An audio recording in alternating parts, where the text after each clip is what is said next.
ராத்திரி முழுசாக இருக்கலாம், இருந்தால் ஒரு அது ஒரு தபஸ் நமக்கு தெரியும். தூக்கத்தினும் நம்ம கட்டுப்படுத்தலாம். அதே சமயத்தில் மனசு அப்போது தூங்காமல் இருக்கணும், எந்த வேறு லோக விஷயங்களிலும் ஈடுபடாமல் இருக்கணும். அப்போது அந்த ஜாகரணமுடைய சக்தி என்னன்னே தெரியும். நிஜமான கருத்து என்னன்னா, ஏந்துக்கோ, முடிச்சுக்கோ, அஜ்ஞானத்திலிருந்து வெளியே வா. ஜாகரணம்னா wake up, okay, arise and wake up, வேக்கன்னு சொன்ன மாதிரி விவேகானந்தர். ஏந்துக்கோ. எப்படி சார் ஏந்திருக்கிறது? நான் ஏந்திரு தானே இருக்கேன். ஞானத்துக்கு ஏந்துக்கோ.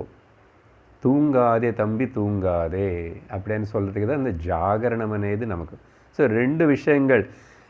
இந்த லோகத்தில் நீ வந்தது கேவலம் அர்த்த காமங்களுக்காக மட்டுமே இல்லை, தர்மத்தோடு இருந்து பிரம்மத்தினடை